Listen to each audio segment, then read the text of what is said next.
अगदी बटाट्याचे हे कुरकुरीत काप आहेत ना, सर्वांना नक्कीच आवडतील अशी आहेत. तर चवीला एकदम अप्रतिम असे लागतात. तर त्यासाठी मी ते 4 ते 5 मध्यम आकाराचे बटाटे घेतलेत आणि ते व्यवस्थित असे मी सोलून घेतले. त्याच्यावरचे साल व्यवस्थित असे काढून घेते. तुम्ही बघू शकता या पद्धतीने मी असे सगळे बटाटे असे व्यवस्थित सोलून घेते. तर तुम्ही बघू शकता या पद्धतीने मी असे कट करून घेते. या आकारात आपण असे कट करून घेऊ. जास्त पातळही नको आणि जास्त जाडही नको.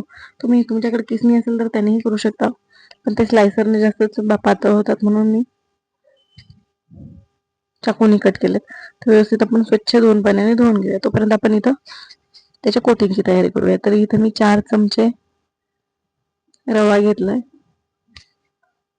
बारीक रव्याचा वापर केलाय मी. तर तुमच्याकडे जो असेल तो घेऊ शकता. इथे मी धना पावडर टाकली आहे. 1 चमचा लाल तिखट टाकलंय. अर्धा चमचा हळद टाकली. अर्धा चमचा मी इथं गरम मसाला वापरलाय आणि अर्धा चमचा इथं मी गोडा मसाल्याचा वापर केलाय. त्यातच आपण चवीपुरतं मीठ टाकून घेऊया आणि व्यवस्थित असं मिक्स करून घेऊया. तुम्ही बघू शकता अगदी व्यवस्थित असं मिक्स करून घेतलंय आपण. तर आता आपण जे बटाटे धुवून घेतलेत त्यात एक एक कोट करून आपण ते व्यवस्थित तव्यावरती फ्राय करणार. तोपर्यंत मी तवा सुद्धा तापायला ठेवलेला आहे आणि हे बटाटे मी असे व्यवस्थित कोट करून घेते. तुम्ही बघू शकता या पद्धतीने दोन्ही साईडने असा व्यवस्थित त्याला रवा लागून घेतलाय. तर आता मी तव्यावरती थोडंसं तेल टाकून तापवून घेते.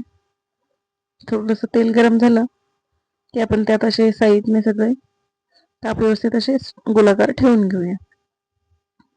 एकाच वेळी 10 ते 15 काप बसतात असे व्यवस्थित आरामात. डाळ भातासोबत किंवा असं तोंडी लावण्यासाठी खूप छान रेसिपी. मुलांना डब्यासाठी सुद्धा तुम्ही ही प्रकार ट्राय करू शकता. लहान मुलांना नक्कीच आवडेल.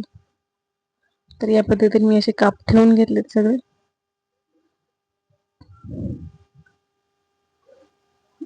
तुम्ही बघू शकता.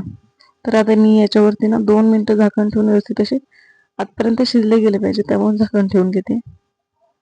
तर 2 मिनिटांनी बघू शकता तुम्ही एक बाजू व्यवस्थित अशी कडक झालेली क्रिस्पी झालेली आहे. तर आता मी ते उलटून घेते.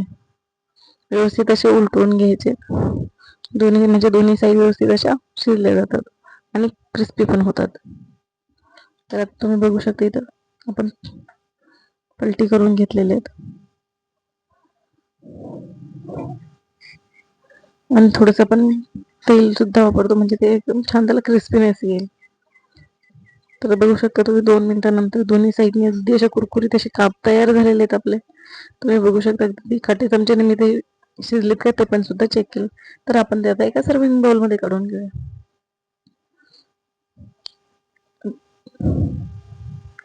तर आता आपण त्यावर थोडीशी कोथिंबीर भरभरणार आहोत. तुम्ही याच्यावर चाट मसाला जरी टाकला तरी चालेल. पण अगदी कुठलीही तामझाम न करता अगदी छान होते आणि चवीला सुद्धा अगदी अप्रतिम अशी लागतात. तुम्हाला जर ही रेसिपी आवडली असेल तर लाईक आणि शेअर नक्कीच करा. तसेच मीनूज किचनला सबस्क्राईब करा. धन्यवाद. पुन्हा भेटूया अशाच एका नवीन रेसिपी सोबत.